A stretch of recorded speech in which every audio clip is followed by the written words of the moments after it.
Welcome to the councillors.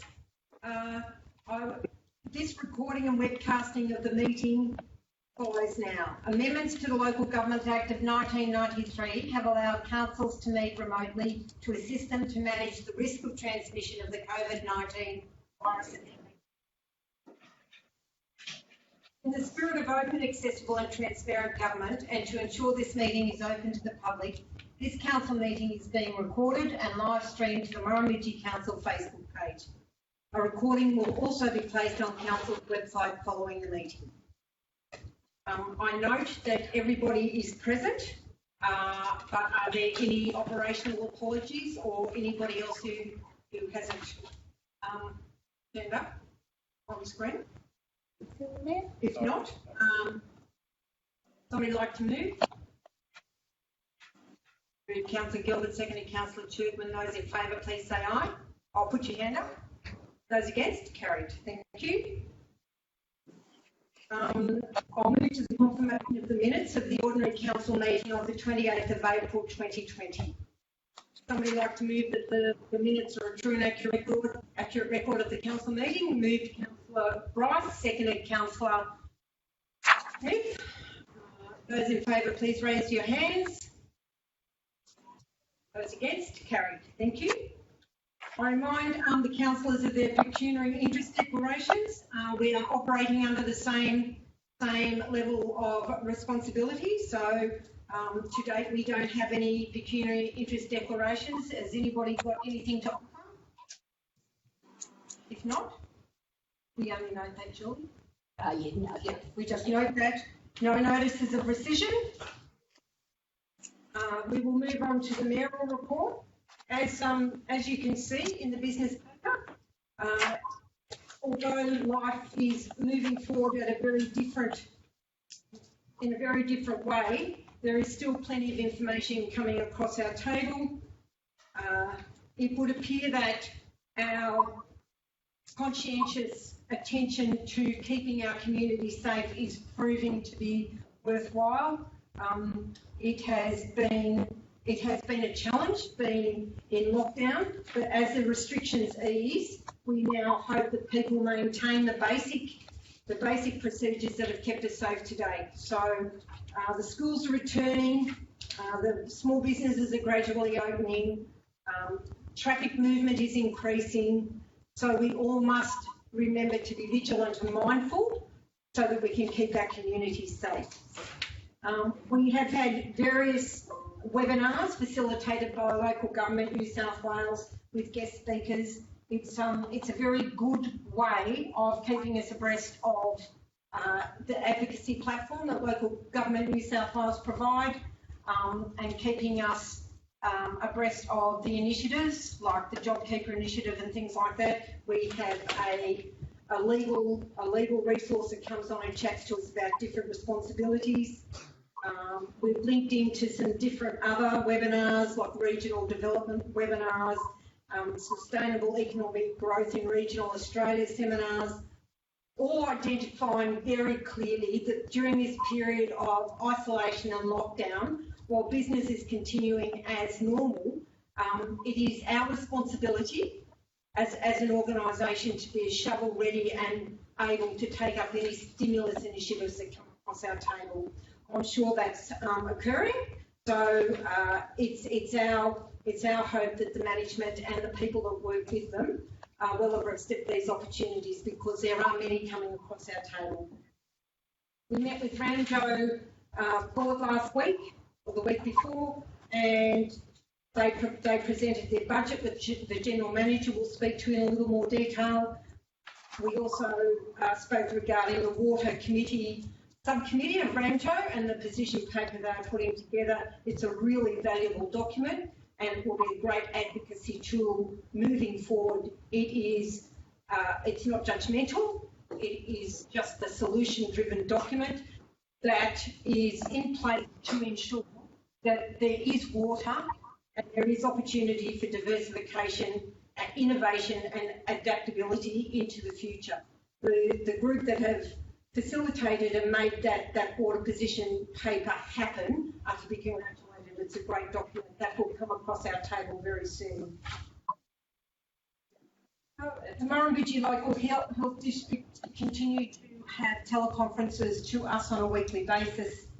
They are making every available opportunity to our committees, to our communities, to avail themselves of testing if they feel in any way compromised or unsure of their state of health. They have a mobile van that is travelling the length and breadth of our local health district, and while the test is not something you put your hand up for on a daily basis, it is something that we can all avail ourselves of if we feel the need to. It was in Jerusalem one day, and there were 28 people who were tested here, so it's worth the journey. They also had 4 high-level respiratory clinics in Griffith, Walden, Tenilliquin and Dundigal. I attended the Audit Risk and Improvement Committee meeting. We had a presentation by Brad Bowen, and to use his terminology, he says that our audit report is a clean opinion, a true and fair result, and we have achieved well. Also, or Vicky will speak to in more detail, or perhaps Councillor Smith as a delegate.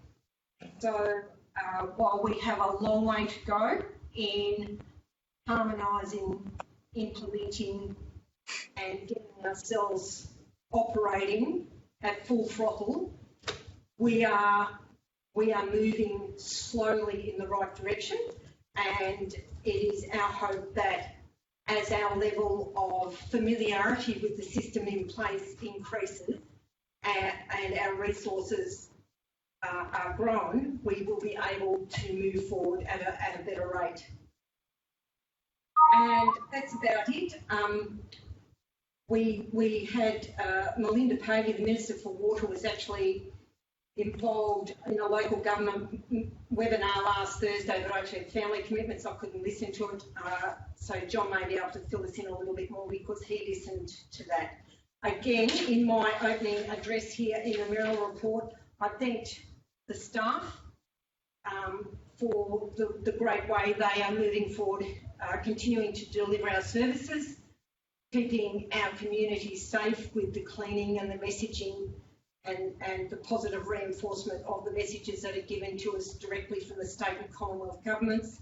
I hope and I have every confidence that this will continue, but it has been a seriously challenging time. Nobody more challenged than myself trying to work my head around the technology. So everybody assures me it's a great learning process, and we, may well keep some of these initiatives in place going into the future. I'll need very serious support if that's the case.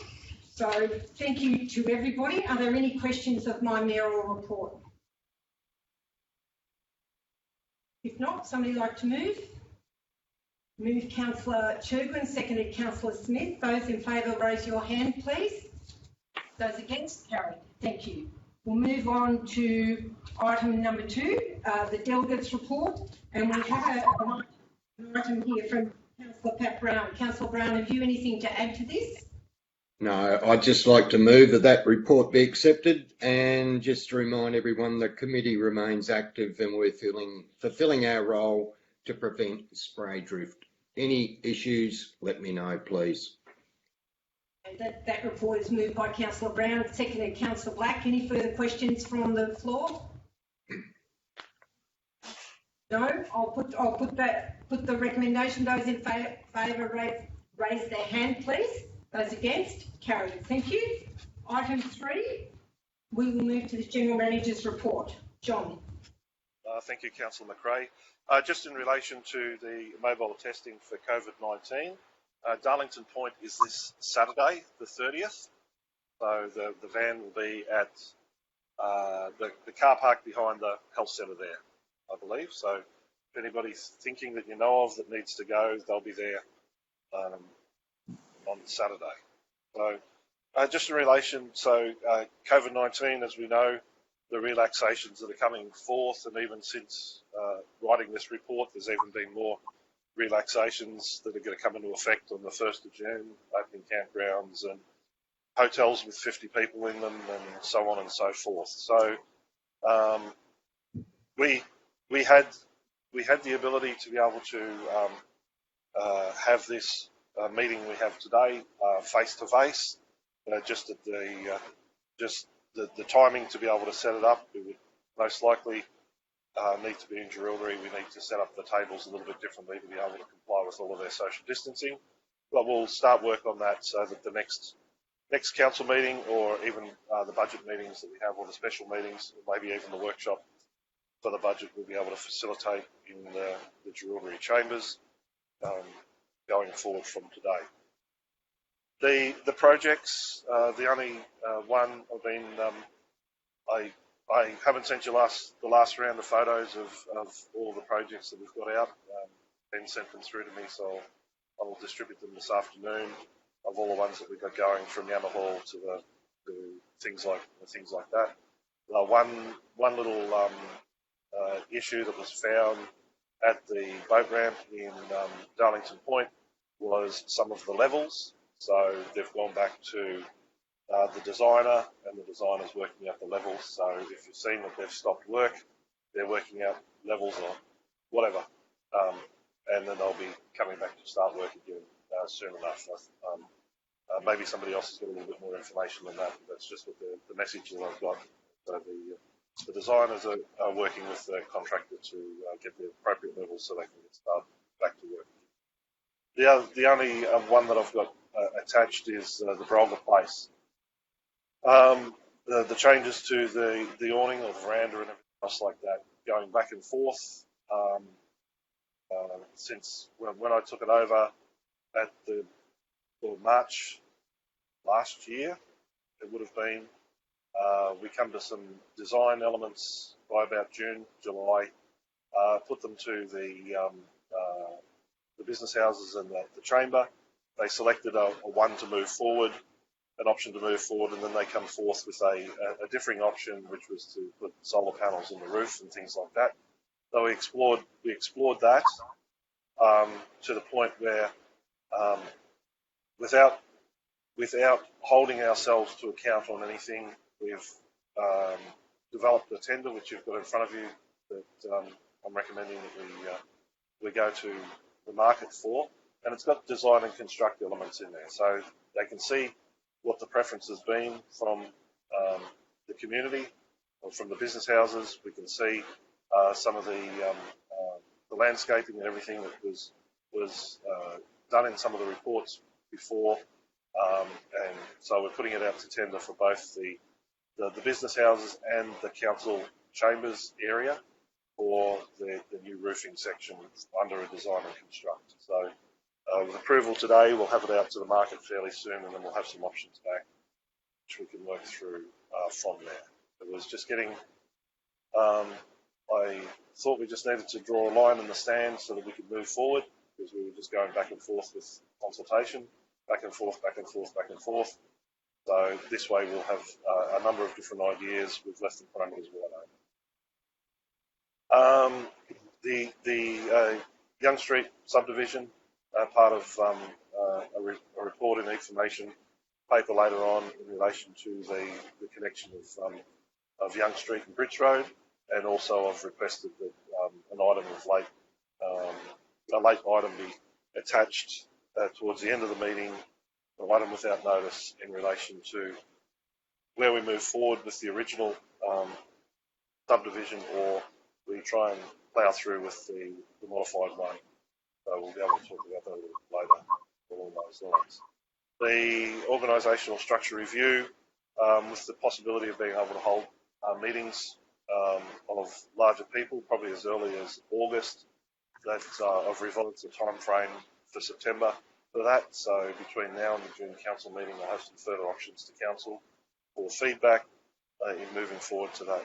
In relation to the Ramjo budget in particular, one of the things that come down for the stimulus package from the state government virtually said, if you're in a JO, you must fund it and keep it alive for the next 2 years. So there was, and they probably did that because there was talk that there were some that were going to fold towards December because of no money and things like that. and they were down to 5 councils to keep them operating. So that was there was never any desire of anybody to walk away from the RAMJO or the JO, but it was just purely obvious that $150,000 that they gave previously for operations of JOs, they're not giving that anymore, and it was going to be 100% funded from council. So we looked at different models and scenarios on how membership could fund that, and what ended up being adopted was an advocacy and a service model delivery. For the advocacy part, the minimum contribution that any council pays to the RAMJO is the $10,000, but then the other figures tip in on population and all of those things. So our contribution's $10,000. I think last year it was $9,865, so it wasn't a huge increase. But then we're also part of some of the service functions that are happening. The $25,000 towards the adverse plan that we're doing, and we've also signed up because RAMJO got $150,000 to deliver on some of the strategic priorities that were identified. Within that $150,000, they set aside money for energy and procurement, and each council that signs up to participate in that will cost $5,000, but they'll come through, do complete audits, everything else like that to see how we can find different ways to do that. And there's been other proposals of even RAMJO having something to do with solar or other energies and things like that. So that will all be part of the plan going forward. The procurement side of it is that it's not only RAMJO, but we've also got 3 other JOs that are part of the procurement work that's being done. So there has been no contribution from council. That will be shared across the 4 JOs with their grant that they received of $150,000. To a couple of the focuses that are on there is, yes, that we've got procurement agreements with businesses out of Sydney or out of Melbourne or big ones. They're looking at a local focus on how we can bring a lot of the smaller and local businesses to get onto a procurement arrangement with local government, so we can start using those services more effectively and not we having to go out to source everything from the multinational services. Newell Highway Task Force meeting held, and one of the biggest things that come out of there was the Transport for New South Wales in their 3 zones. We're in the southern zone, but the Newell Highway is being managed by the fellow in the western zone, Alistair. So that will give some consistency. But as I said in there, I didn't ask whether the Sturt's being managed by one person all the way, or the Hume's being managed by one person all the way, and so forth. I didn't think to say, well, the Kidman being managed by one person all the way. So there are probably some of those things. If you've driven the Newell Highway, you'll see the overtaking lanes that are happening there. The New South Wales government has given more money to Transport for New South Wales as part of a stimulus for COVID, so they're investing that into more wider roads through the Pilliga in particular, and where they can add an extra overtaking lane or so, they will, with the crews that are already there. They'll spend those money. So they didn't say the exact quantum of it, but it is the hundreds of millions of dollars extra that's going through. Item 7, I withdraw. My sister's going to drive all the way down to West Wyalong to hand over my mother, so that's been sorted. Number 8, the jewellery high security. We've been monitoring the water, and we've, as state there, of our high security water that we've got, we were always withholding about 40 megalitres of that for use of the town supply if we needed, because some of the modelling earlier on said that we were going to go pretty close to that, so we withheld that. So I'm just proposing that we've got that 40 megalitres. The sports club bought water last year, and I think they bought some water this year on the open market for their golf club. And I just thought that we could either try and go to the open market at 5 o'clock this afternoon with our 40 megs to sell, or we do a transfer to the Murrumbidgee Sports Club for those things. Then just a rundown of myself and the HR, IR, and media and communications of some of the things that have been happening in the past month or so. So any questions before we move to recommendations? Okay, Councillor Churgwin. Must be on mute, Councillor Churgwin. You're on mute. You're on mute. With the Brolga Place redevelopment, there's been a long-standing request that we have PowerPoints in the poles going down. Is that still going? Is that part of the tender or not? Yeah, so we'll some of those things. So there's PowerPoints. They've even asked for some cabling for speakers and all of that sort of stuff. So yeah, it's all there. It might not be spelled out within the main thing, but that's what we're working towards. Right, thank you. Councillor Smith. With regards to Brolga Place and the solar panels that are being installed, who's going to maintain them and bear the cost of the use of them? Yeah, I've reached out, our local, Cameron Templeton, our engagement officer for local government. He said he's got an absolute perfect contact that can help me out with that. Right? I'm still chasing him up with that perfect contact so that I can find out about those things. So yeah, we've left it a little bit silent because I've been asking for quite some time and it hasn't come through, so I could actually include that in the tender documents on the moving forward. But knowing one of the firms that will probably tender for it, the ones that's already come approached us, they've got a solution for that moving forward, which they'll put part of their offer. But I'm still hoping to talk to Cameron Templeton for contact to find out exactly how that can be done moving forward. Because the other thing is that we want to be able to have the option to on-sell the power to the businesses that are there as well, being generated. And the ones that I've spoken to, literally there's only 2 at the moment, they said yes, we'll take as much as you can give us. Well, as much as you can sell us at the rates that we can sell. So there's a few things to be worked out on those PPAs or whatever they call them, but that will all be worked out as part of it. So when will we actually know what the implications are for council? Before we sign on the dotted line to get that work done. Thank you. Okay, are there any further questions of John? Councillor Bryce.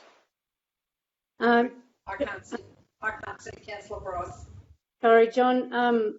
Is it council able to do the bulk of the redevelopment on Brolga Place as they have with the Darlington Point offices, or is it something that will be considered by outside contractors?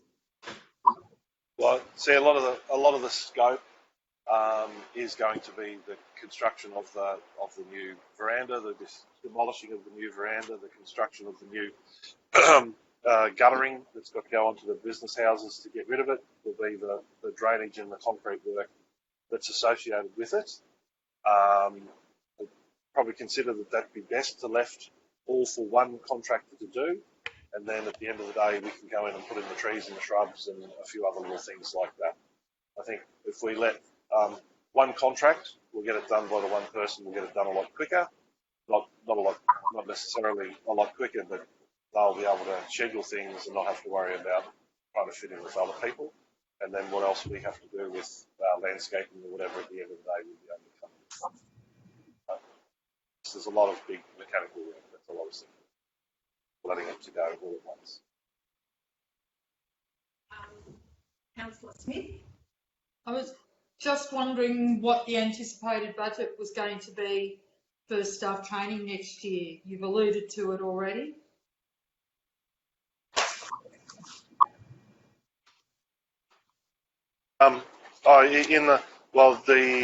The budget, which we'll talk about at the workshop, if I set up, it was $250,000 this year, and we're going to increase $50,000 a year.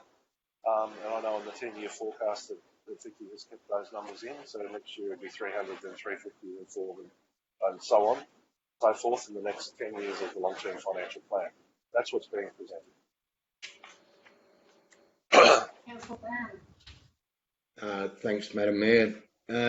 John, the employment engagement survey shocked me. What are we going to do going forward from here?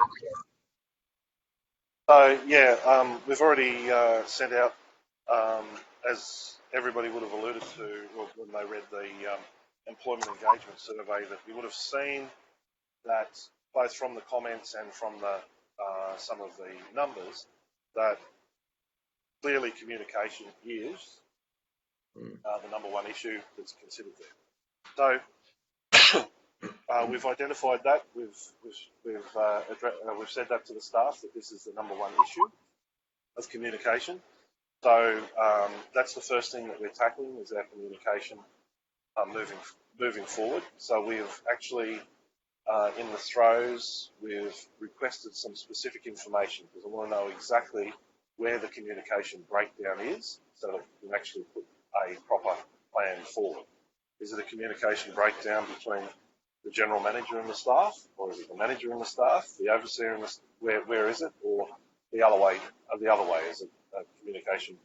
Do they see that it's a communication breakdown from the staff to the general manager because they suggest things and nothing ever goes forward or anything else like that? So once we've got a handle on where the communication problems are, then we'll be able to put an action plan together to be able to address those things.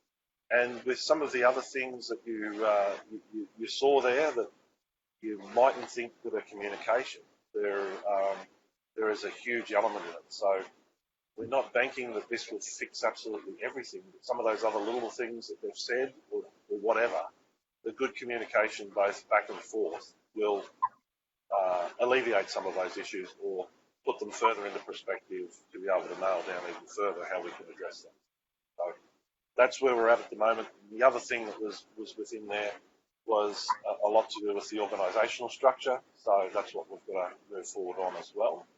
And if we can sort of wrap up a couple of those things, we'll have a good plan moving forward. I'm not saying that it'll all be addressed, but we'll need to have that action plan moving forward. And as long as we're trying to, we're ticking off those things, we'll have to address them. Yeah, it's vital for the business. We can't operate as a business unless we get this sorted. Thanks, John. Any further questions of John? If not, I'll put the recommendation, which reads that we authorise the design and construct tender proposal for the Brolga Place redevelopment, and 2, sell the remainder of the high security water to Jerilderie Sports Club for $200 a megalitre. Somebody like to move? Can I just comment that doesn't, in the recommendation, then if the sports club don't require the water, that then doesn't address the problem of putting it on the open market in the recommendation. They've advised us they're going to buy it, right? So, and if they don't, then we'll put it on the open market anyway, because I want to try and get some money for it if we can sell it quick enough. Oh, yep. Thank you. Okay, so we go back. Somebody move the recommendation, please. Move Councillor Brown, seconded Councillor Smith. Those in favour, please raise your hands. Those against? Carried. Thank you. We'll move on to item 4, please. The local strategic planning statement. Kelly, please. Yes. Thanks, Madam Mayor. The local strategic planning statement has previously, or the draft statement has previously been considered by the council, and it was placed on public exhibition. There were a number of submissions made, basically from government agencies, and the nature of those submissions were fairly predictable, I think it's fair to say.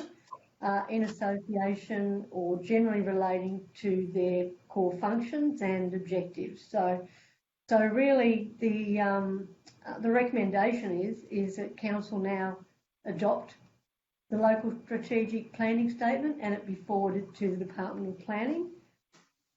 Most of the changes associated with these submissions were fairly minor in nature. There were a number of typographical errors, etc., and maybe an additional word here and there. So because it's a high-level strategic document, there are really no issues with the finalised plan. Thank you, Kelly. Are there any questions of Kelly? No, would somebody like to move the recommendation, please, that reads, the Murrumbidgee Local Strategic Planning Statement as amended be adopted by Council. And secondly, a copy of the Murrumbidgee Local Strategic Planning Statement be forwarded to the New South Wales Department of Planning, Infrastructure and Environment to be published on the New South Wales Planning Portal. Somebody like to move, please? Moved Councillor Bryce, seconded Councillor Smith. Those in favour, please raise your hands. Those against? I declare that carried. We'll move on to item 5, please, the Community Grants Report. And Sue, would you please like to speak to this?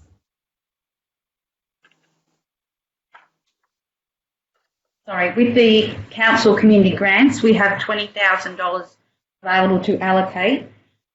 We received 14 requests, which totalled $26,011. The maximum grant amount advertised was $2,000. All very good and deserving applications. It's really up to council which way they would like to go with it. We do have an opportunity to give some organisations a lesser amount than what they've applied for.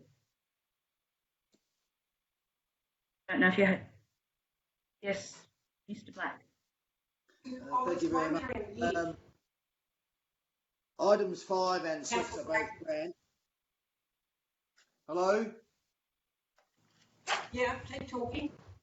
Okay, items 5 and 6 are both community grants, and so I'm suggesting that each organisation get one go at $2,000 each. Okay, Councillor Black. I was wondering if, because the Collyambley Solar Farm Community Fund are funds specifically for the Collyambley community, if the Collyambley application,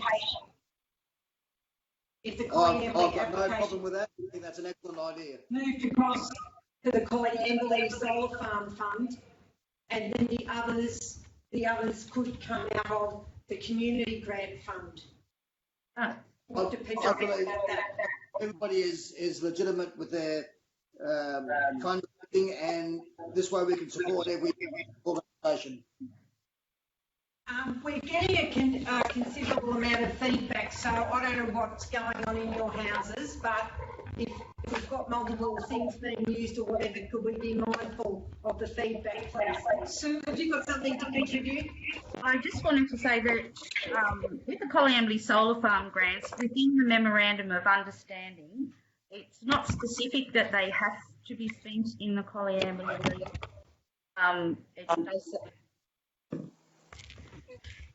That's interesting, Sue, because I was actually at the table when that was discussed, and I thought it was very clear that the funds from the Collyambley Solar Farm were to be spent in the Collyambley community.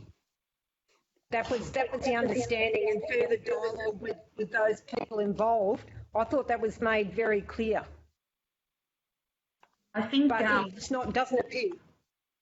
No, it doesn't appear in the Memorandum of Understanding, but I do note that you mentioned this last year as well, that that it was brought up at meetings that it should be for educational purposes and within the Collyambley region, but nothing in the Memorandum of Understanding that has been sent to us says that. It just says they're contributing to the Riverina region by providing financial support to community groups. Yeah. Councillor Black, do you have anything to add to that? You were involved in some of those discussions.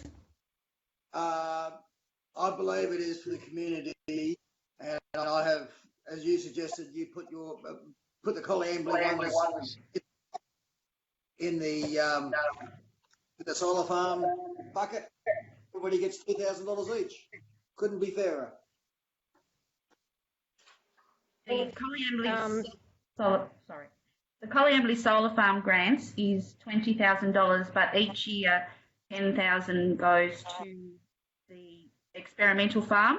So there's only actually $10,000 left. Yep. Correct. That's why I've said $2,000.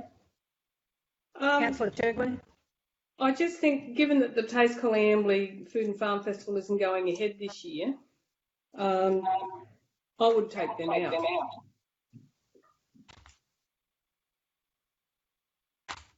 So, okay.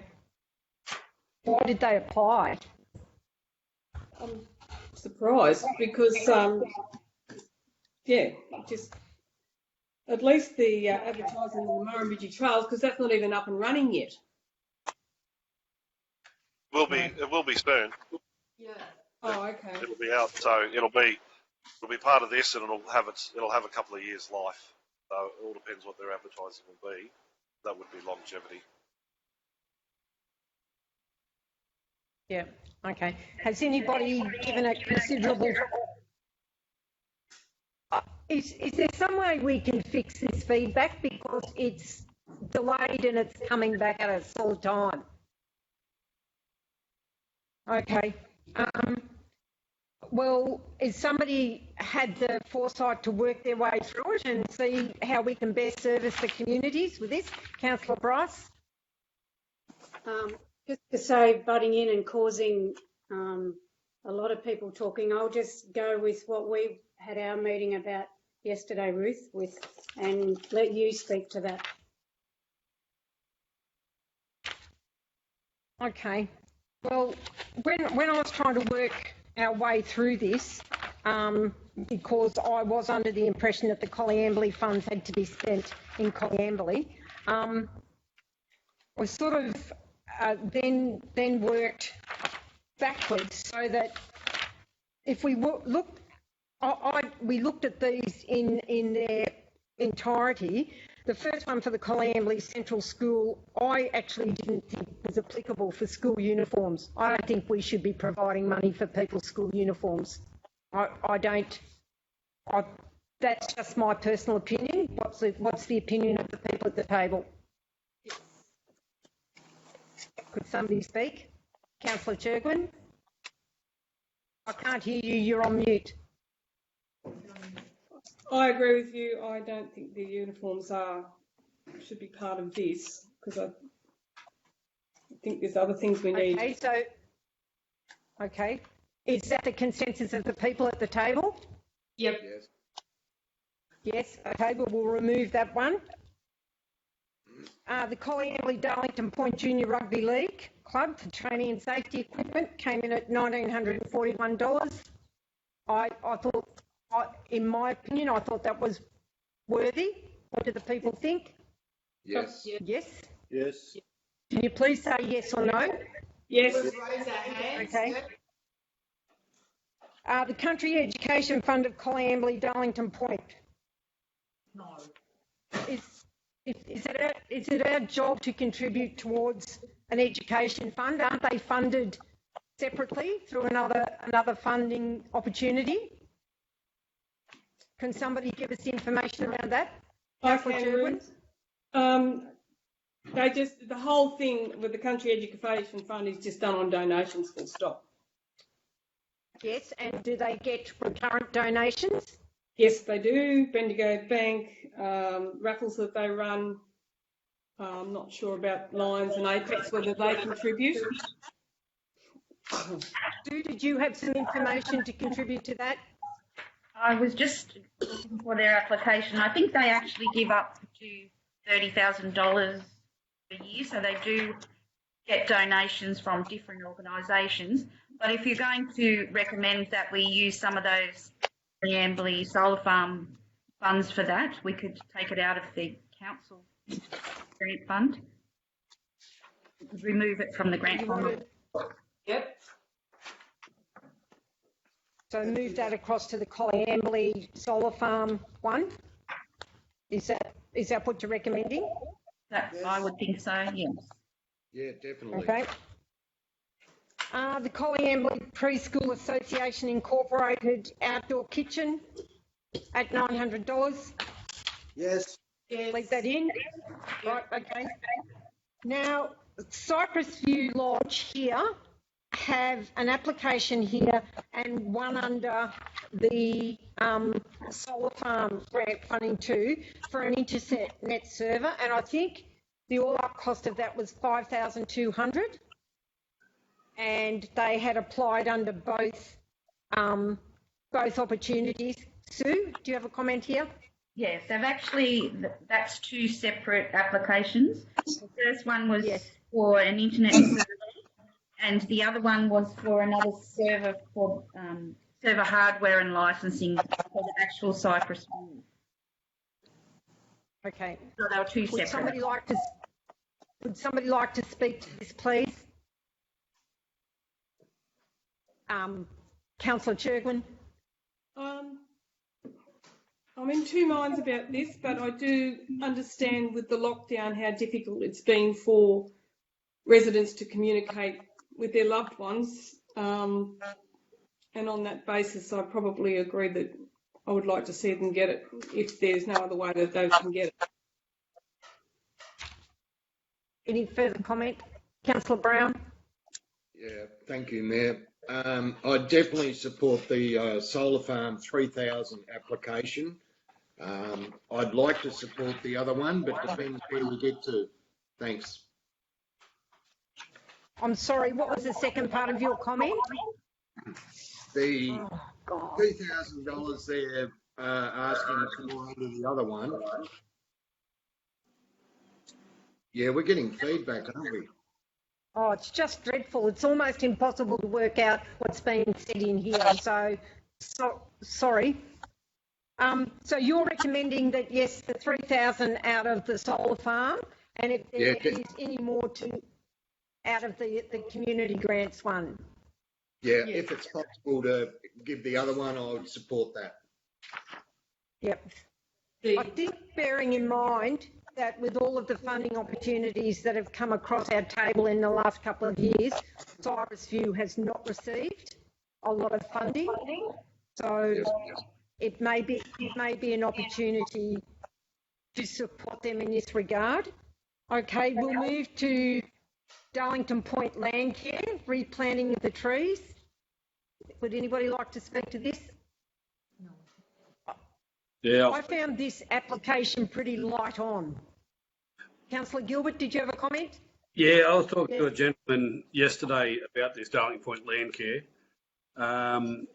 They've been talking with the Colliambley Land Care. They've started up a group here. There's about 6 members that they've got so far on the land care. And basically, for the amount of trees that have been pulled out around town, they wanted to start replanting trees within the township to bring them back up with a nice surroundings, some of the sections of town. Apparently, what I was told, with them joining and talking to the Colliambley Land Care, they were offered they could use their public liability and whatever else for now until they get up and running themselves properly. I don't know how correct that is, but that's just what I was told yesterday. Has anybody got any intel on whether that's kosher or not? No. John? Do you think that's doable? The use of their public liability, yeah, they'd just be members of the Colliambley while they go ahead and do it. There's not a problem with that. Okay. All right, so is the feeling of the group here that we leave this application live in here and see how we move ahead with the money division? Yes. Yes. Yes. Yes. I just wondered whether whether there was proper consultation that where they're putting the trees in their application was actually an ability that. Well, they were going to consult with the council to where they were going to be placed and where council was going to be placed. So they had a few ideas on some of the places they wanted to do it, but they wanted to come up with agreement with council first. Yep. Okay, we'll leave it in live. The Darlington Point Public School P&C Association Breakfast Club. Yep. Comment, Yep. please. Yeah. Yeah. Yes? Yep. Yes. There. The full amount, 2,000? Yes. Yep. Okay. The Jerilderie Apex Club, $2,000 to install solar lighting at the Jerilderie Racecourse, and there's one from the race club also to contribute towards that project also. Anybody got any comment? Councillor Smith? Yep. My comment. Yes. Oh, there is Yes. no opportunity for them to apply in the other funding round, and it's a worthy cause, and they are contributing a significant amount themselves for a community facility. Do you want to leave both of those live?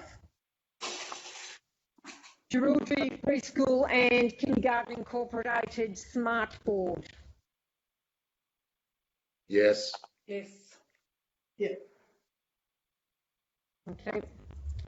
The Riverina Classic Catch and Release Fishing Competition.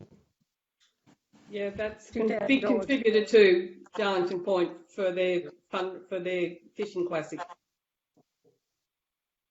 Okay.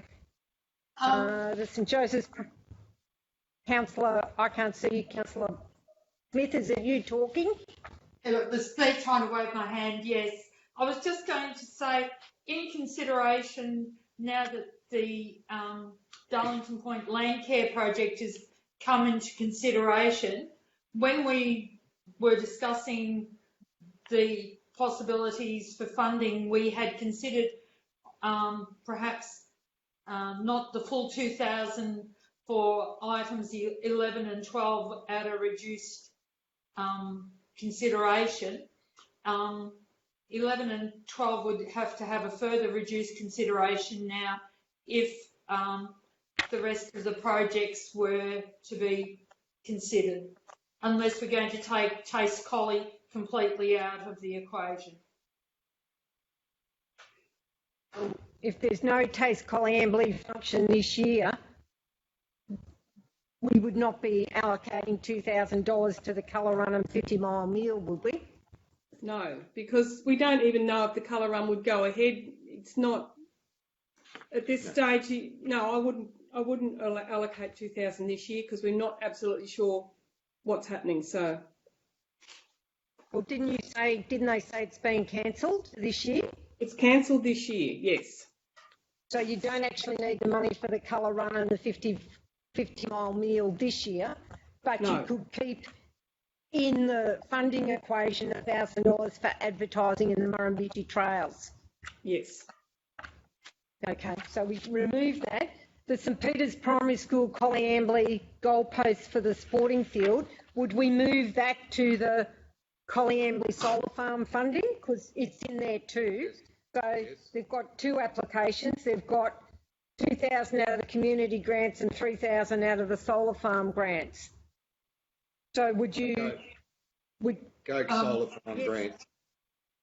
go solar farm grant, give them the 3,000 out of the solar farm grant? So you would remove that from the community grant? Yep. So whose maths is good? How much money have we spent here in the community grant? Well, You've got by Colliambly. replacing item 6 or item 14 with item 6, we would still require to reduce items in 11 and 12 to $1,500 each to bring us in at the 19,810. Councillor McRae. Just check to see. Yes, Miss. My math's a little bit different because I've got that the school uniforms aren't in, so on the first page it's only item 2, which is $1,941. Yep. So one Yes, we've and got three, that. 1 and 3 aren't in. But then I've got so you got 1941, then you got 900, which is 2,841. Then you got 4,000, so that's 6,841. So then you're 8,000. So I've only up to 16,841 because I didn't hear what item 12 was. Yeah, you got 18,840. So item 12 is in. Yes. Yep. Yeah, I got 18,141. 18,141 is what I've got. And that's without Cypress View Lodge. So Well, that's could we that- then could we then apportion the balance to Cypress View to be attached to the $3,000 out of the solar farm? Yes. Yes. Yeah. Which the balance would be, John, how much would the balance be? if it's $1,859, if that's what the balance is that what we're saying? Yeah, and how much up to, yeah. No. 2, Yes, sorry, yes. Yeah. 5, 3, 7, 3, 9, 3, 11, 3, Yes, 1859 for Cypress View. 15. So can we go back, can we just go back and run through this again, okay? So we've got the Collie Embley Darlington Point Junior Rugby League Club at 1941. Yep. We have the Collie Embley Preschool Association at 900. Yep. We have the Darlington Point Land Care at 2,000. The Darlington Point Public School at 2,000. The Jerilderie Apex Club at 2,000. The Jerilderie Race Club at 2,000. The Jerilderie Preschool and Kindergarten at 2,000. The Riverina Classic at, is that 2,000? Yeah. Yep. 2,000. Yep. St Joseph's Primary School at 1,300. Yeah. And the balance of 1859 to Cypress View. That takes us up to 20,000.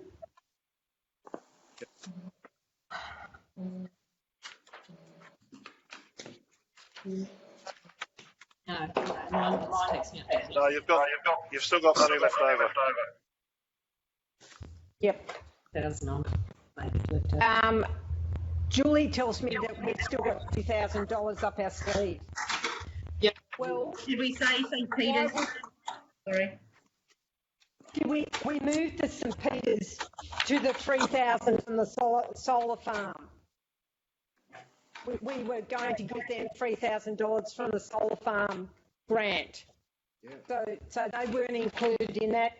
Can we not give Cypress View the full 2,000 rather than 1,859? So that would take them up to 5,000 collectively. Yes. Yep. And that would give us a balance of how much? No, what you've excluded is $7,860. You've excluded $7,860 of a total ask of $26,011. So you're still in that realm of that $1,000 extra that you've got sitting to spend, even with the $2,000 not with you. Well, could we then allocate the balance to the Country Education Fund? Well, you just might run in because we're oversubscribed on the Collie Embley Sports Farm grant that's in there. So it all depends how you go with that. We've oversubscribed on what? Sorry, John? On So the you've solar farm. You've got $10,000 for the solar farm, and Yep. even with the ones that you've excluded so far, you've got $13,800 ask for 10 grand. All right, okay. Well, we went down from 1,800 to 1,000 for the Tate Collie Embley advertising. That's in the neon one. And then St Peter's Primary School, 3,000 for the goalpost. Yep. $3,000 for the server hardware and licensing at Cypress View. Yes. $3,000 for the covered outdoor learning area at Collyambley Central School.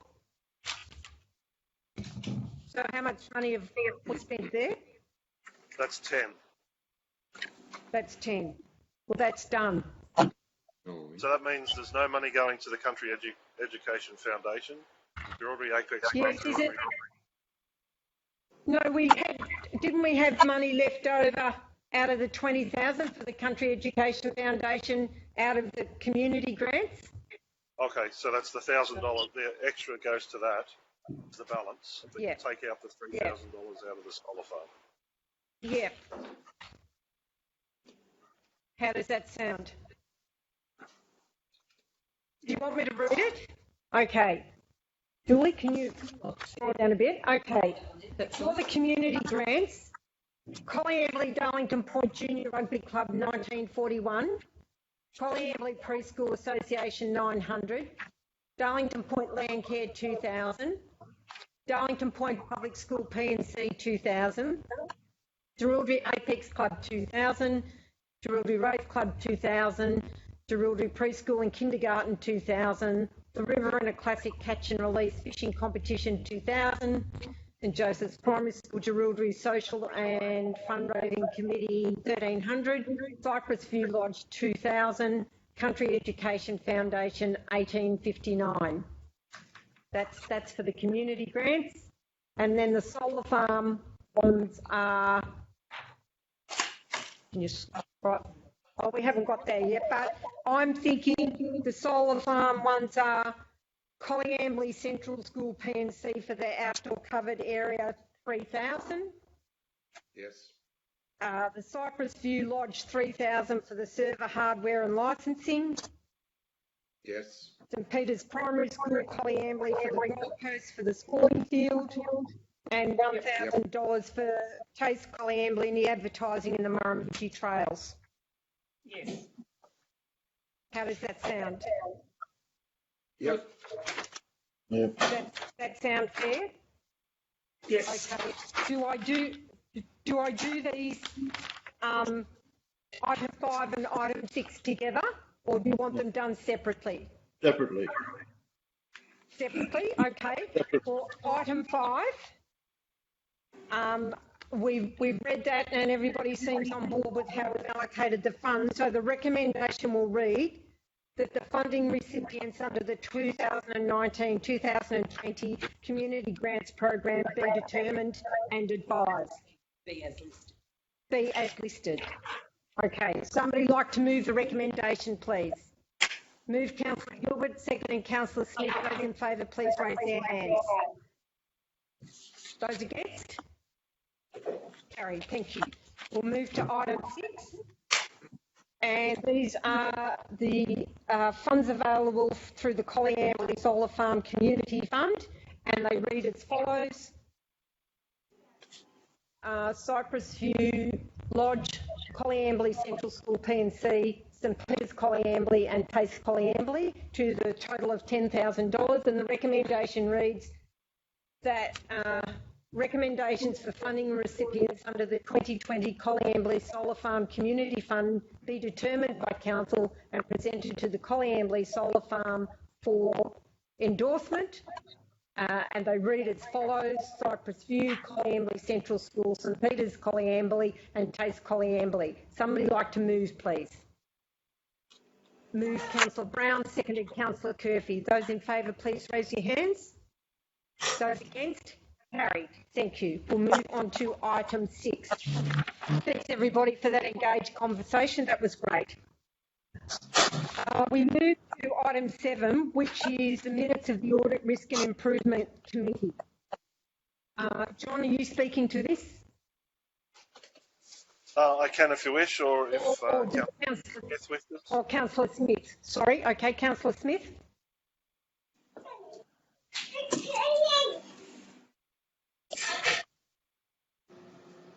Councillor Smith, I can't hear you.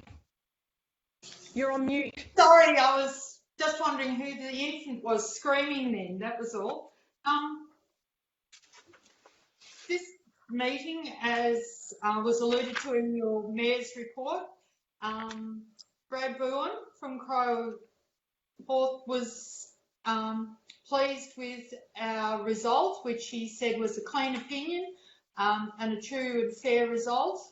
He was concerned about the cash that we held as unrestricted funds, which at the moment stands at 991,000. He would be happier if it was closer to the 1.5 million. I don't know how that is to be addressed, and perhaps John can speak to that for us if he wouldn't mind. Once again, resourcing of staff in the finance department to give them the capacity to continue dealing with the ongoing transition to a single entity organisation was discussed at length. It comes up at every meeting, and I have brought it to council on a number of occasions. Brad's comment was that the organisation has progressed now to a certain implementation, and it should now be allowed to become familiar.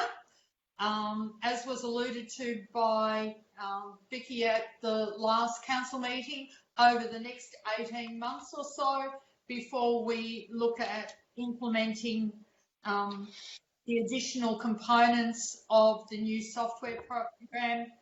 I don't know how we have progressed with the interviewing for and selection of an accountant, but resourcing remains an ongoing issue. We have asked that expressions of interest be called for the ongoing internal audit program, even though John has presented a proposal to the JO, and the JO is considering taking internal auditing underneath its umbrella. We are still looking at the need for us to progress forward. We still have obligations that need to be in place by March of next year, and it's an ongoing issue. Raylene was unavailable for the meeting, so she was those action plans from state cover and statewide mutual that were presented to council at the last meeting were unable to be presented to risk audit, and we look forward to Raylene joining us at the next meeting to go through with how this is all developing. John, is there anything additional you'd like to add, please? What was that you earlier on that you wanted me to comment about, Councillor Smith? The unrestricted cash increasing from 991,000 to 1.5 as a desired benchmark. The 1.5. Oh, okay, yeah. So, yeah, as now that we're living in the world with our revenue recognition the way that it is, as we very much alluded to last year when you saw in the financial statements that we had a $6 million loss, and in this year's financial statements there was a gain of a similar amount, and that's just because of the way that we record cash. So when a grant comes in, if it's a specific grant, we record it as being received, even though that it might be have some restrictions on it at the end of the day that we can't use it for anything else other than the grant that comes in, but it has to be recognised as revenue. So when we receive so many grants and we haven't expended the money on those grants because we're not going to do it till next year, we get this surplus event of the millions of dollars, and then when we spend it along with our normal operating cycle, in the year that we spend it, we see the the profit and loss with a huge deficit.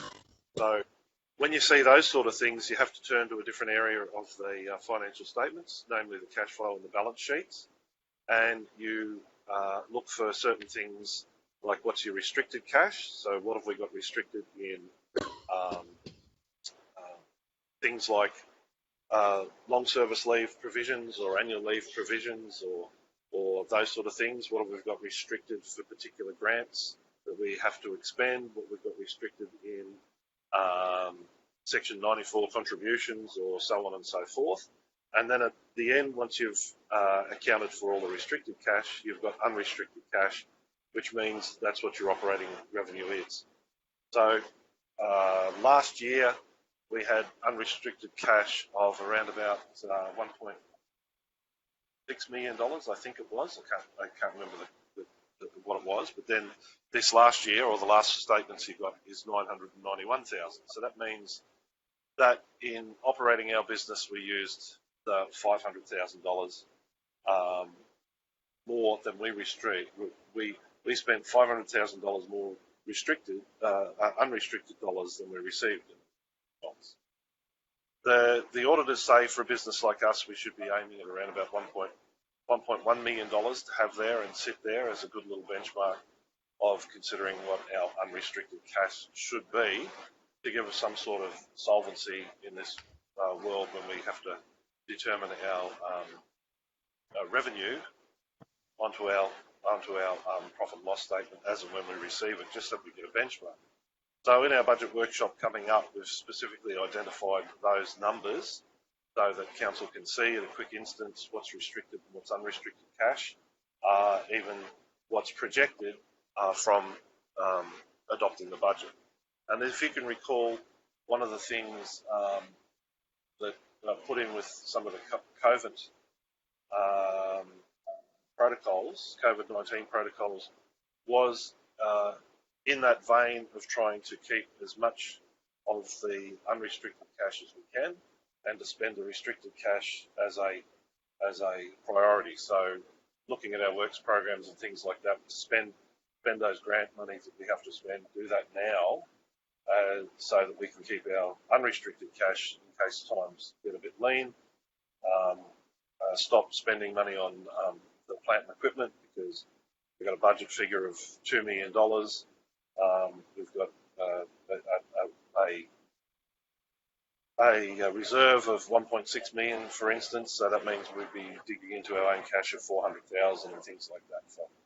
For all of those days, we might need them as rainy days to be able to do that to keep our way forward. So that's the main thing that come out. So when you see the budget figure, so to try, it's just as another metrics to work out the health of the organisation is look for that unrestricted cash. That means we can do anything with it our heart desires.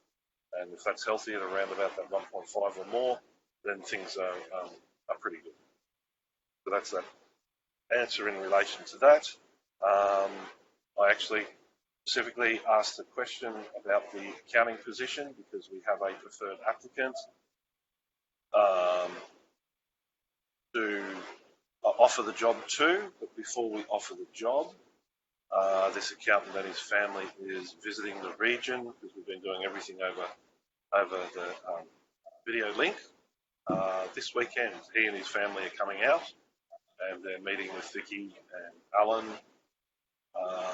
in relation to that before they go back to where they're from. So that's this weekend, and hopefully we can make an offer next week. We don't want to. He's got to like us as much as we have to like him. So that's where we're sitting with that accountant. Thank you. Any further questions or any further comments? If not, would somebody like to move, please, that the reports and minutes of the Audit, Risk and Improvement Committee be noted, please? Move, Councillor Smith.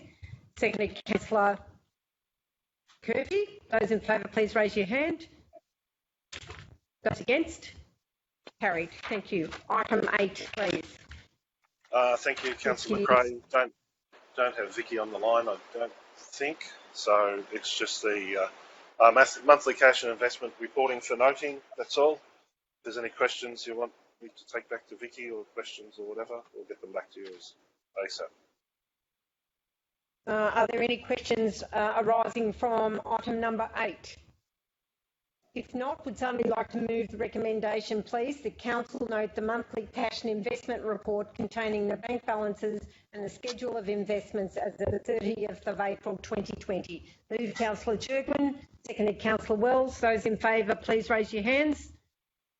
Those against? Carried. Thank you. Item 9, please.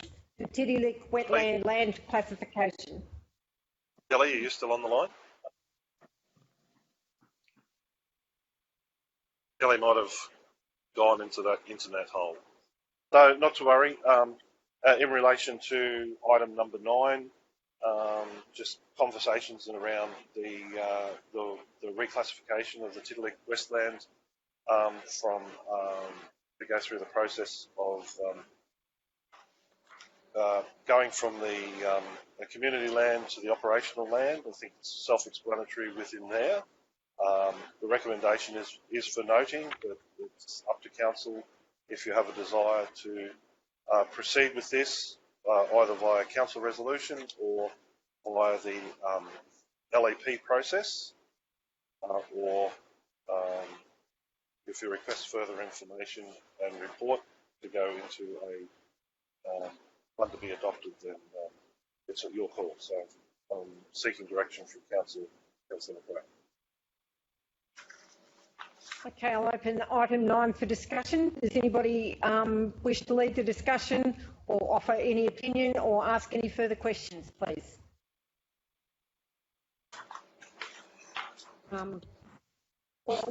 Councillor Churgwin. In the workshop, Kelly said if we wanted to change that to operational land, we can do that as a resolution of council. Is that what we're asking for here or not?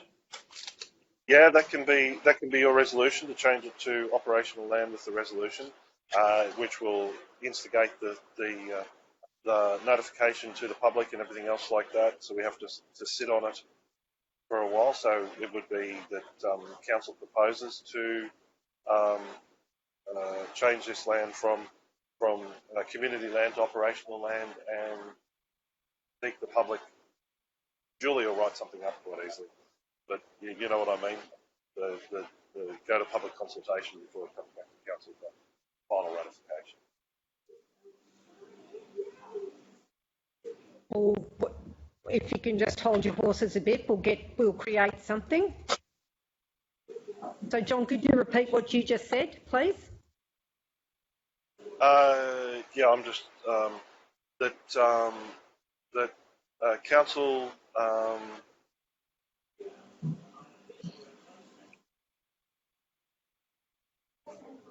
Council proposes to change the land classification from community land to operational land on, what is it, lot 20 DP 845355, in accordance with the Local Government Act 1993.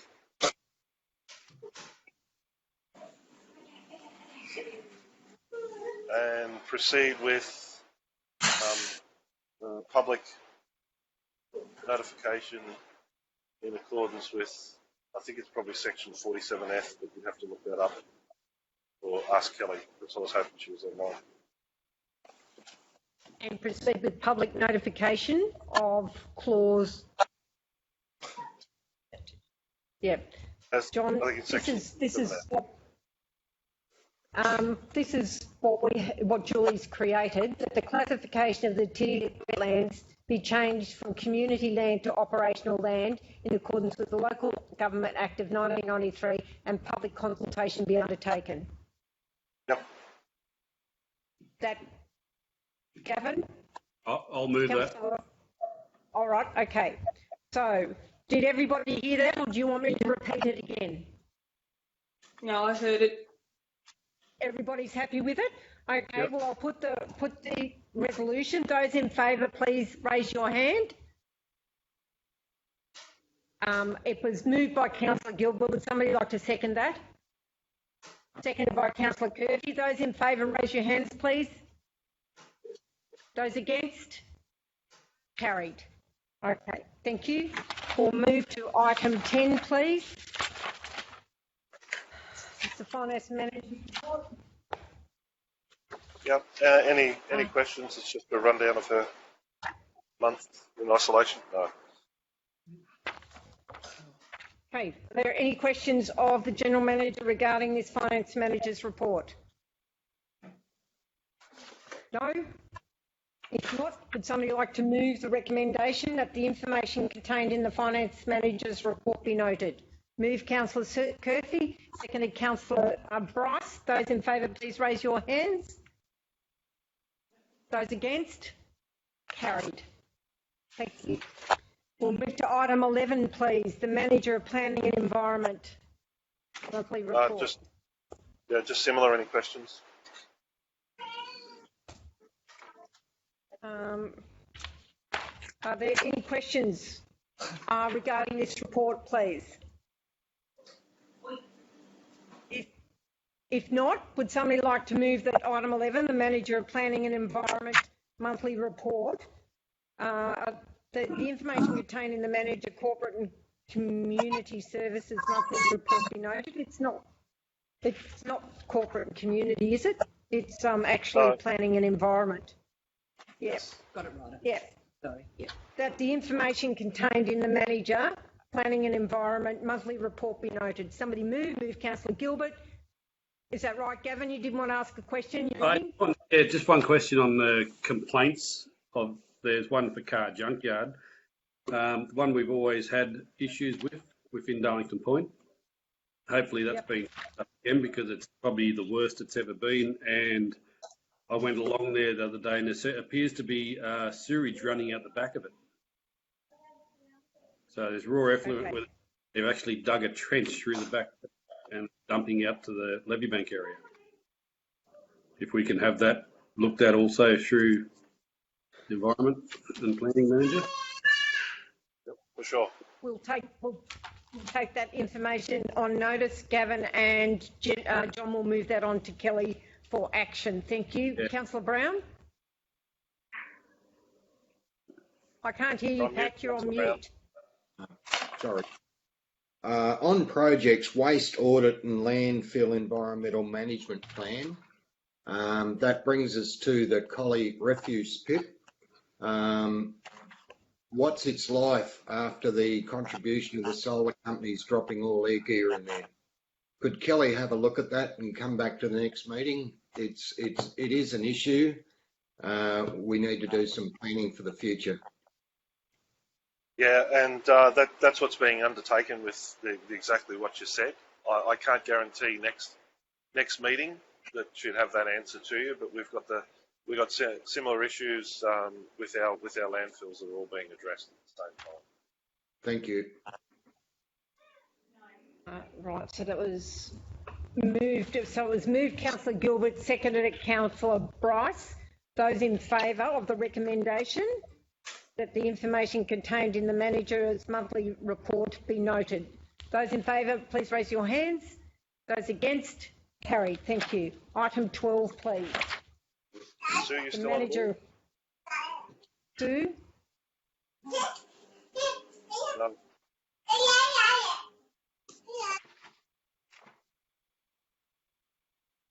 Was that a question? Sue speaking, baby? Sorry, the feedback's distorting my ability to interpret that question. John, are you presenting this report? I'm presenting this report. Any questions for me to take back or comments? Are there any questions, comments, issues arising from this report you'd like clarified? If not, is somebody talking? Oh, I'm muttering to myself. Yes. Sorry, Madam Mayor. The library, I get the impression that at a state level, from the 1st of June, it will be able to open with restrictions. Yes, Councillor Smith, that is correct. Protocols have been written by the libraries, which we've adapted or we're adapting to our purpose here. Yeah. Some of the questions that I had that we're having time limits on people and the number of people in, and I just questioned about if somebody's going to use computers and things like that, then the time limits we had might be a little bit less. So at management tomorrow, we'll be working through those and advertising ready for the 1st of June. That's our intention to be open on the 1st. And just as a comment, I've got no concerns that for the interim time, if impost on staff is too great for use of the computers and that it is just purely and utterly a borrowing service that our library is offering. Yeah. Thank you for that comment. Any further comments regarding this manager's report? If not, would somebody like to move the recommendation, please? Move Councillor Chirgwin, that the information contained in the Manager Corporate and Community Services monthly report be noted. Somebody like to second that? Seconded Councillor Smith. I'll put the recommendation. Those in favour, please say aye. Raise your hands. Against? Carried. Thank you. Item 13, please. Yeah, I present this report on behalf of Kelly. Any questions? Comments? So, Councillor Smith? I was just wondering, has Kelly developed a plan moving forward to engage with and assist the businesses as they now move into the next phase of dealing with the COVID-19?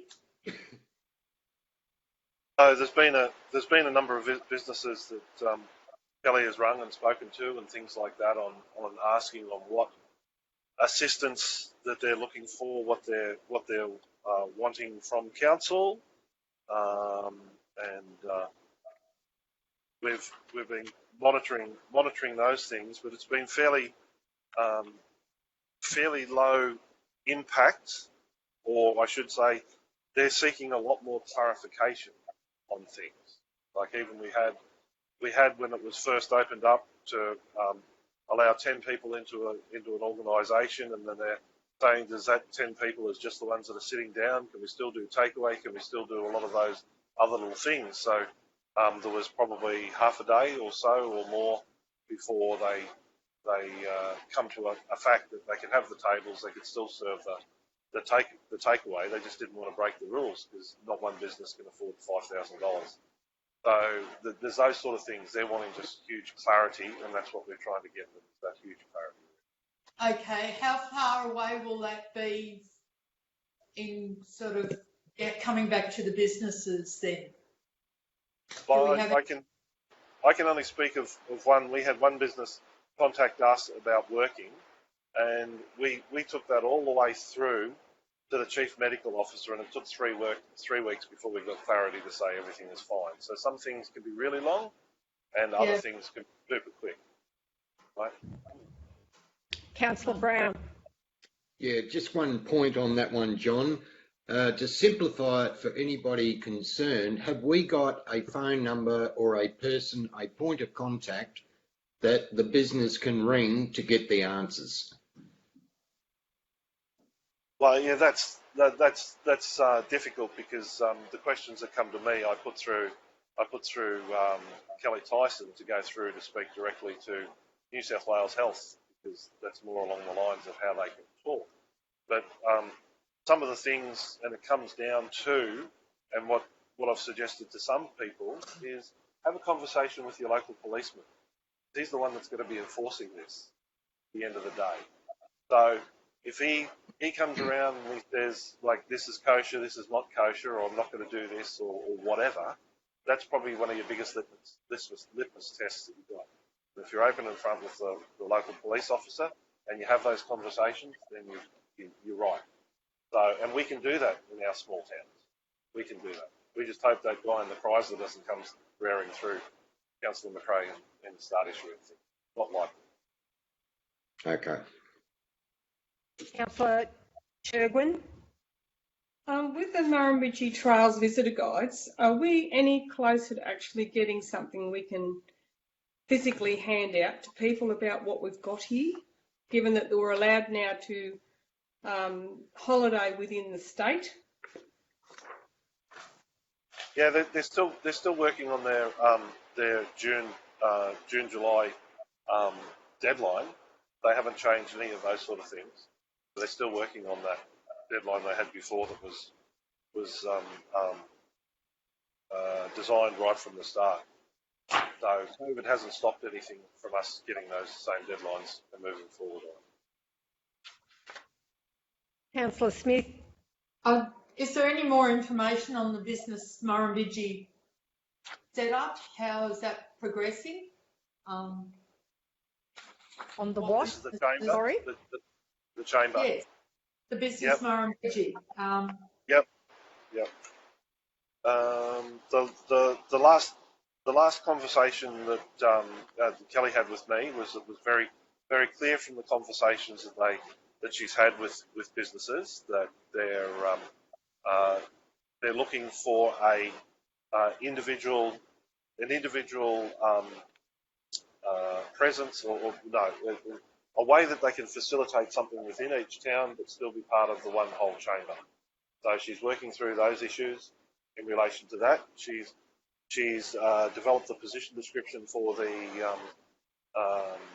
executive officer that's going to go there. So we're looking at that to employ that person now that we've opened up to be able to employ people again and have conversations. So that'll be happening fairly soon.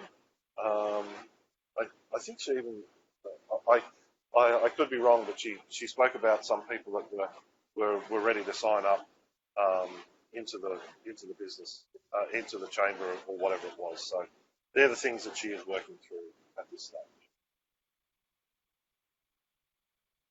John, is it possible to encourage Kelly to enlist the services of the councillors in each community to help drive that? If the councillors are willing for that, then that is a certainty. The councillors are just waiting to be asked to be engaged in that process. Could you please carry that message forward? I can do. Okay. Any further questions, please, regarding the Economic Development and Tourism Manager's report? If not, would somebody like to move?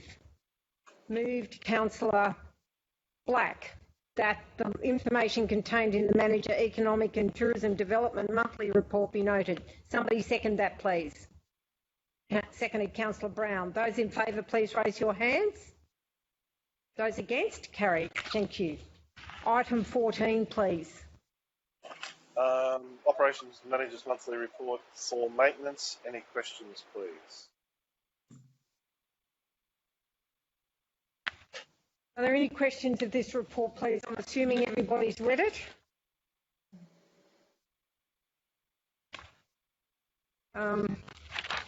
If not, Councillor Bryce, sorry. Councillor Bryce? Muted, Councillor Bryce. I can't hear you, Faith. Push your button. Damo. Thank you. If could I have some clarity on the Jerilderie Cemetery that's now been expanded? If we could have some clarity on whether that is being designed in a way to need garden replacements or new gardens and new lawn areas, and Tidy Towns would actually like to facilitate help with some new rose gardens. If we could have some clarity on that, please. Sure. John, you'll take that on notice? I will. Thank you. Councillor Brown? Thank you, Mayor. To John, with the waste audit and study, William Scott here, you know, he's looking at it. He must be looking at it with Kelly, is he? He is, but yes, for sure. Right, and at the same time, we've been back and forth about this green waste depot. Where is that up to? Could you ask for them to let us know at the next meeting what's in the wings, please? There's a couple of things that one of the things that I'm also looking at is that with our recycling pickup contract ends in November 2020.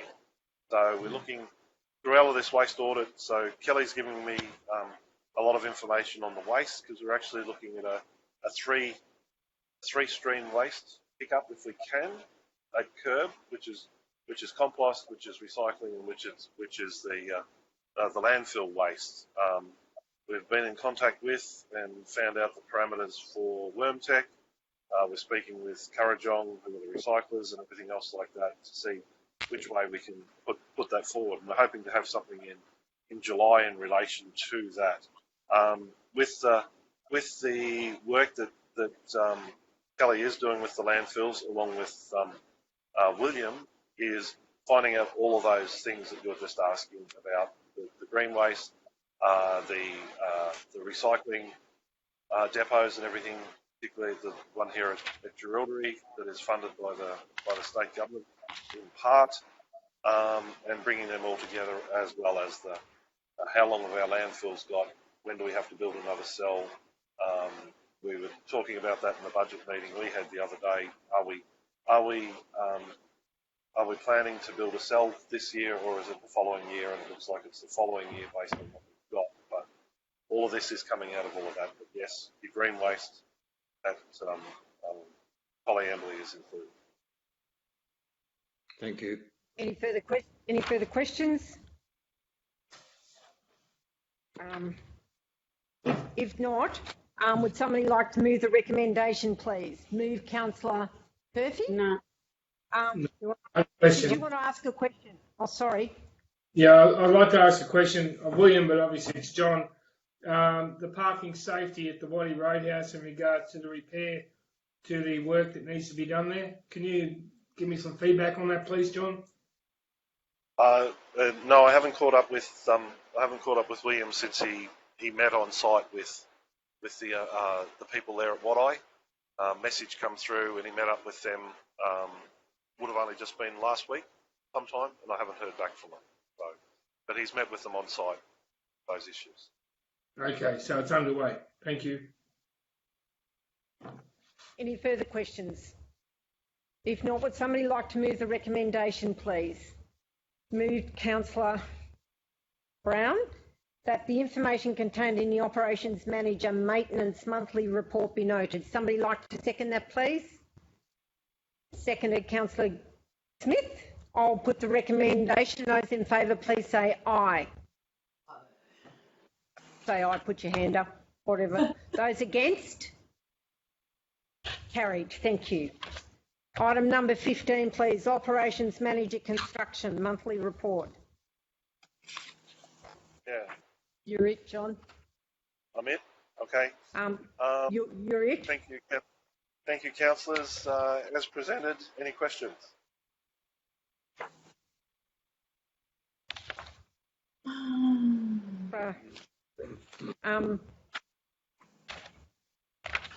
I've only got one comment. John doesn't tell us very much.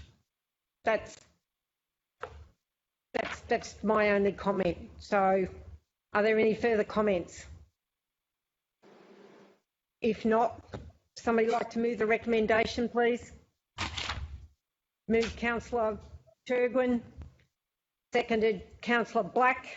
That the recommendation is that the information contained in the Operation Manager Construction Monthly Report be noted. Those in favour, please raise your hands. Those against? Carried. Thank you. Item 16, please. The Asset Manager's Monthly Report. John? For information of council, any questions? Councillor Smith. I just wanted to know what the further detailed investigation into the hall was. I gather that's the Darlington Point Hall. That is correct. Yes, we The structural engineer come back again in relation to it and gave a further report. There's some issues that they've located with the roof, and the structural engineer is giving some options on moving forward with the roof, what we need to do. Thank you. John, I'd just like to ask, do we have a progress report on the Darlington Point office renovations? Can you tell us what's happening there? Like a month down the track, how are things going? Yeah, and they were some of those photos, I do believe, that I had last week from Ben this week from Ben that I haven't sent round to the councillors in relation to that. But if they're on track, they've been in there with the server room, all of the ducting work has been put in, some of the lines have been put in, so I think they're back to the IT guys were in there last week to power us out a couple of times, Darlington Point office and connections like that. So I will get a progress report on that in the office. Okay, I'd just like to acknowledge the good job that was done fixing the ramp that was collapsing at the entry to the Civic Hall here in Jerilderie. So a job well done, so thank you. Any further comment regarding the Asset Manager's report? If not, somebody like to move the recommendation, please. Move Councillor Wells, seconded Councillor Black. And the recommendation reads that the information contained in the Asset Manager's monthly report be noted. Those in favour, please raise their hands. Those against? Carried. Thank you. Item 17, please. I just need half a second to plug my phone in, please. No worries.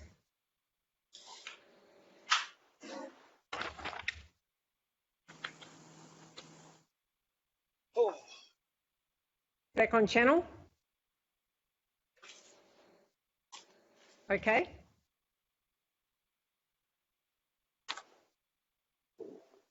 Sorry, I was at 1% and I still had you.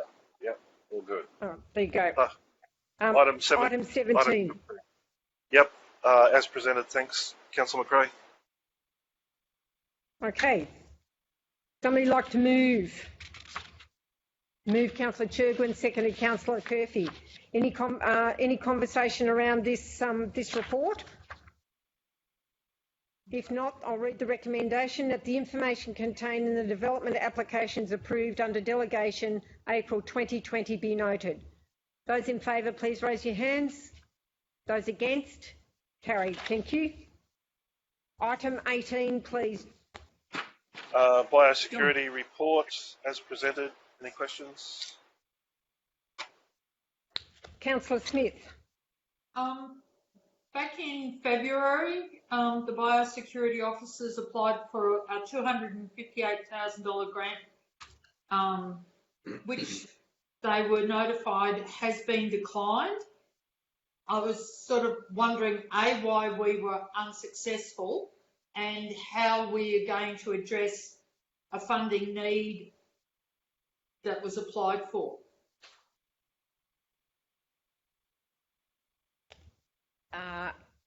John, do you have an answer for that question?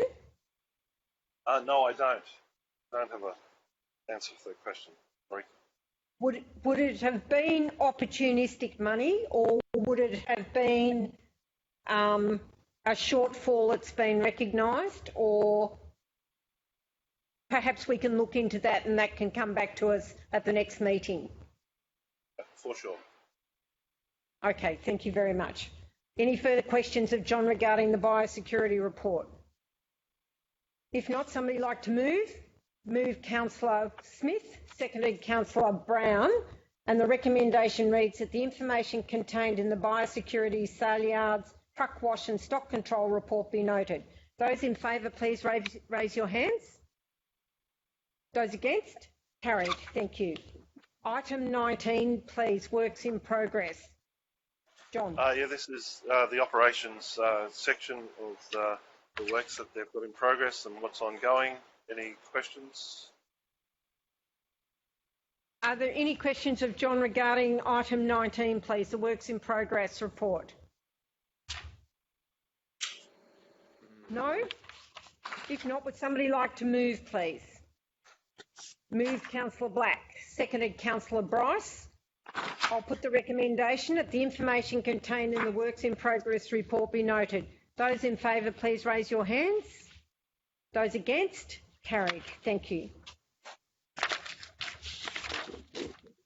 That's it. Okay. Now we just have an item without notice, which was regarding the Ben Cubbon Avenue discussion, which we workshopped this morning. And the Young Street too. Correct. Well, we do. Well, what we have to do, we'll start with the Ben Cubbon Avenue Colliambley reconstruction. I'll resolved on the motion of somebody like to move. Councillor Wells, was that you, Phil, or were you scratching your eye? No, move Councillor Wells, seconded Councillor Smith, that this item without notice be accepted as it requires the resolution before the next scheduled council meeting. So, given the conversation around the conversation we had this morning, the resolution now reads. Oh, sorry, Ruth. On the motion of. It's disappeared. Sorry, it's jumping. Resolved on the motion of councillors Wells and Curfew, was it? Wells and Smith. Wells and Smith. Resolution's disappeared. Hang on. Reconstruction. I feel.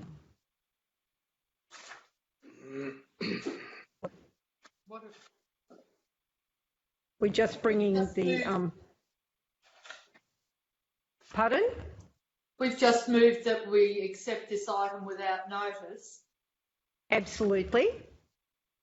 And now we are preparing the resolution to be moved forward. Okay, we got it. And it reads that resolved on the motion of Councillor Wells and Smith that in regard to the Ben Cubbon Avenue Colliambley reconstruction, a further report be presented to the June meeting of Council following stakeholder engagement. So I'll put that. Those in favour, please raise your hand. Those against? I declare that carried. Okay, and sorry, Councillor Gilbert? I can't hear you, Gavin, you turned off. The discussions that we had this morning about it, in that report that's going to come to council, can we all also get a proper costing for the curb and guttering rather than you pulling it out of the air, the pricing? So I made phone calls and got some pricing, and the price come up is just totally wrong. If we can get a proper costing back at the meeting, we can work out what we're going to do to have that roadway done properly once. Well, I think what we can take from that commentary, Gavin, is that now each councillor has an opportunity to ask questions, make comments, and whatever that can come directed through the General Manager regarding this issue. And you've identified an area of concern that perhaps the costings need to be thoroughly explored. So that in your email needs to be identified so that we can properly and thoroughly explore that along with the stakeholder engagement. Are you happy with that? Yep. Yes? Okay, thank you. And now we move to the second issue of the Young Street subdivision. And would somebody like to move that this item without notice be accepted as it requires a resolution for council? So move Councillor Curfew, seconded Councillor Wells. Those in favour, please say aye or raise your hands. And those against, carried. Thank you. And the resolution reads, oh, we haven't got one yet. We have to create one. Okay. So, John, can I seek your guidance on creating this resolution, please? Just in relation to some of the discussion that come back and forth in relation as we're proceeded down the path of the development application and then rightly or wrongly, and I apologise to council in relation to this. It is some of the requirements of the RFS in relation to those things. So there was a couple of ways that we could move forward without having to go to some extreme detail immediately. The original subdivision, whilst it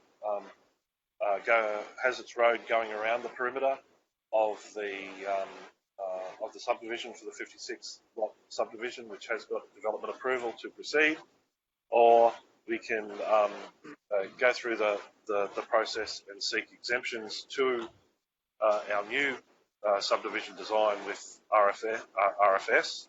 One of the major concerns that I was looking at was trying to keep the land as least cost as possible, hence the reduction of around about $1.1 million in roadways and services and things like that to achieve exactly the same results. To be able to do that might be take some considerable time. So in speaking with Kelly in particular about how, or is there an ability, because I remember there was one conversation at the last council meeting about roadway and to nowhere in particular, and if that land was developed, what were the abilities to get some recover some of that money we've contributed in the roads.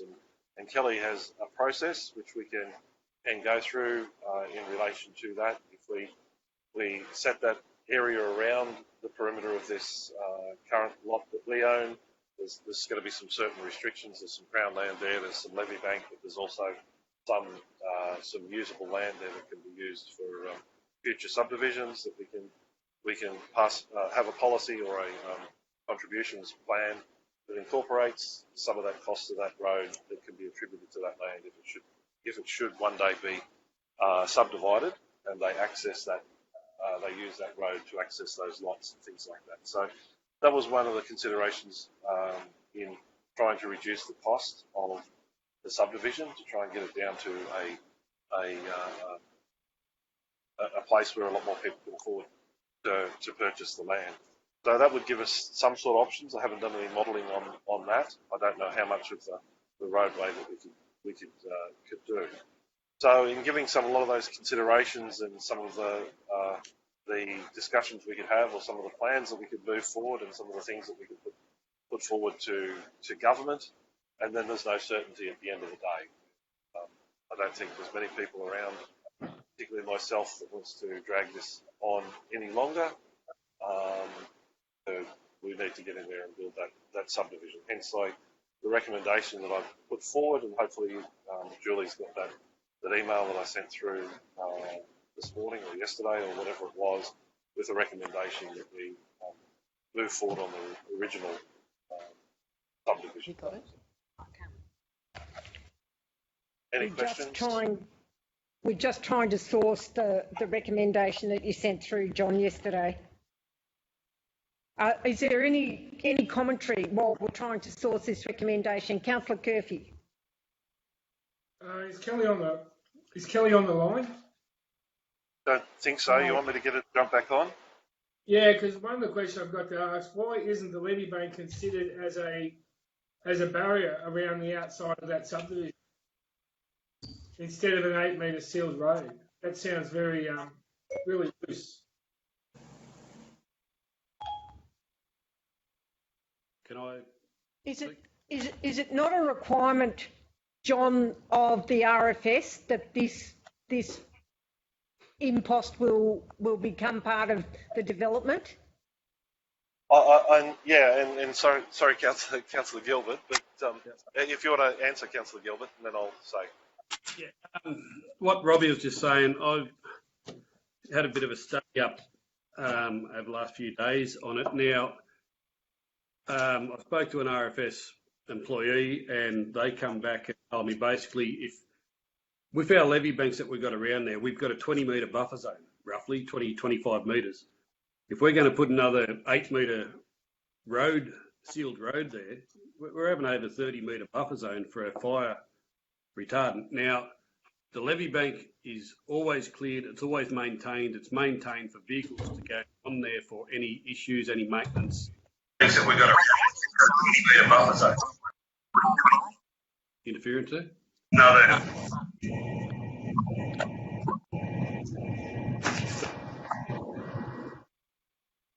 so if we've Marshals have landed. if we got a 20-metre buffer zone on the forest side of it, plus on the back end of it, that means we only got the one on the southern side. I can't see why we've got to revert back to the original designs when we've agreed on these ones, when we can send, and what I was told is we send a letter into the RMS and explain what we have done and how that buffer zone is basically only for emergency vehicles and maintenance vehicles anyway. Is Kelly, Yes. Kelly, can you comment on what Councillor Gilbert was saying? Yes, I understand what you're saying, and that would seem to make sense. However, I've been speaking with the RFS and particularly the planning section in Bateman's Bay that deals with this. There is a prescribed document that councils are required to. It's mandatory that council considers, and that's called Planning for Bushfire Protection 2019. The way that those guidelines are written, it's kind of like the building code, where there are various performance objectives. For example, you shall manage the risk of bushfire, you shall ensure that operational bushfire staff have the ability to get around. So that's kind of some of the objectives, and what they set out are specific criteria that must be met to achieve those objectives. However, when this was put out, they were quite clear that you didn't always have to adopt that criteria. And there was room to move that enabled a case to be brought forward to the RFS about why a different solution could not be made to meet that performance objective, if that makes sense. So I've been going back and forth with the RFS about whether or not they will enable us to put forward a case to look in detail about what they're hoping to achieve and what the situation on the ground is and how we can actually meet that objective without adopting the perimeter road. Now, I don't know whether it's because of the recent bushfire season, but they have been absolutely clear that they will not approve in any circumstances a subdivision which does not include a perimeter road. So that's the response that's provided to us. Yes, there is an ability apparently to go for a performance solution to try and get council subdivision that they want, but the bureaucrats, if we want to put it like that, have basically said to us, the reality is we're going to take a conservative approach and you will need the perimeter road. Councillor Murphy. Kelly, do you consider the top of the levee bank that is maintained by council as an access to fight a fire? Do you believe that would be a fair enough assumption that firefighting vehicles could get in there to protect the property? Well, the perimeter roads have to be within the land being subdivided.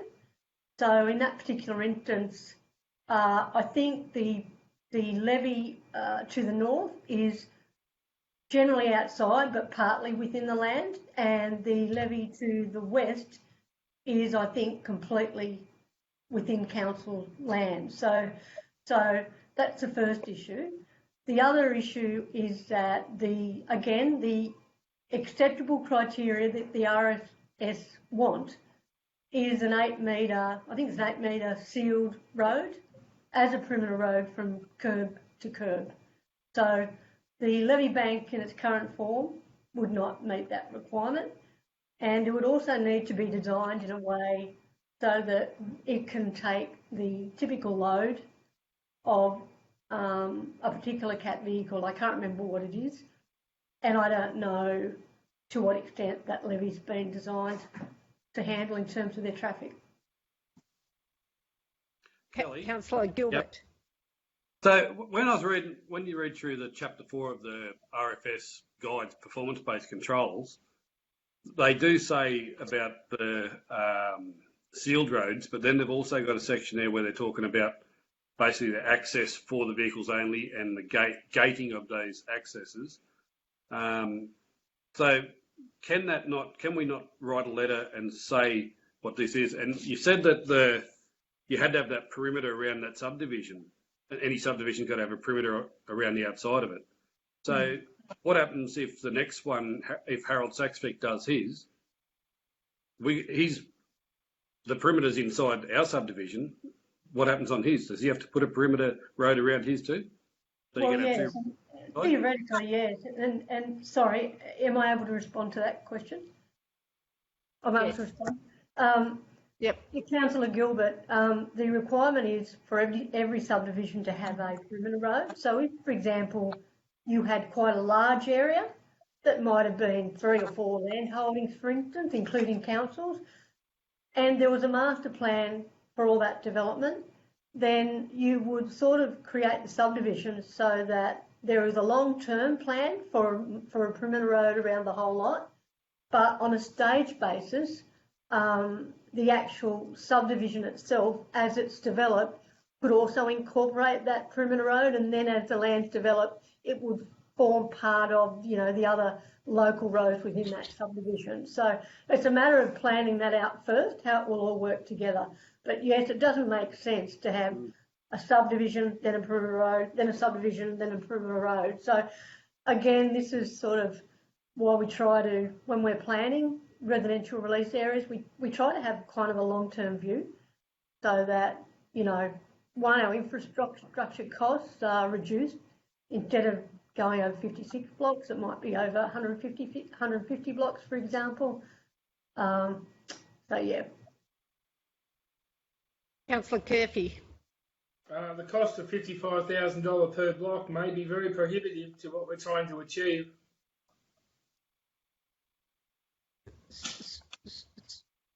Sorry, Councillor Curfew, could you repeat that?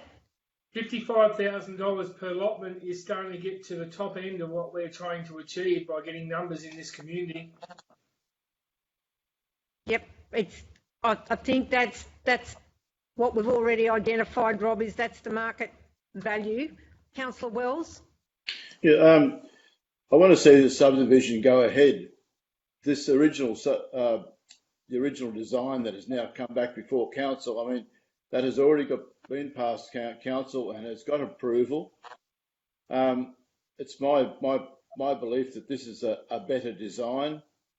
I don't like the idea of homes backing onto reserves. We've had issues with the rear of Cook Street over many years. You've only got to look at the back of Bridge Road, where we end up with derelict cars and overgrown vegetation. If you've got houses backing onto the levee bank, we're going to end up with a fire hazard there because that land will become overgrown and it won't be maintained either by the property owners or properly by council.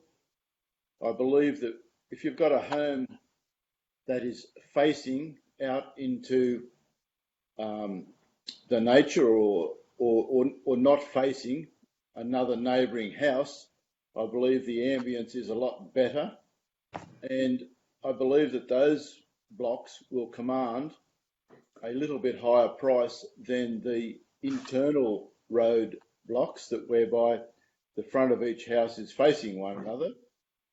And I would be hopeful that the cost can be reduced from that $55,000 mark. The original costings that were done were well under that some years ago. And hopefully with this design and the incorporation of when it's properly costed with the road network and also the water and sewerage, that there will be some savings in there. The road on the outside that's going around, I believe, will only need curbing on the inside of that road. It could have a road verge, which could be maintained with a lawnmower from council to keep that down. So there's a cost saving by only having one side of it curbed and gutted. But I believe the overall project, the council need to get this on get it going. We must have it. We've been stalling this for too long. And this is my preference in the design. I believe that this is a better design than the other one that was put forward. That's my opinion, councillors. Thank you. Okay, is there any further comment? If Councillor Curfew. Yeah, I'm sorry, I've got to weigh in. That I can see if we need to get the project going, yes, the original design has its merits, but the subdivision has no segregation between old and new. Still would like to see some kind of tree line separating the old part of Young Street to the new subdivision. Councillor Curfew, I totally agree with you there. And I would also go along with your last proposal whereby there was a small park at the front of that or a tree line to separate. Yes, I totally agree with that small modification. I don't have any issues. Terrific. Yeah, the thing that makes me sick about my proposal is it drives the price of the block up again on an average, and I believe 45,000 is probably the top of the market land value in Darlington Point to keep progress.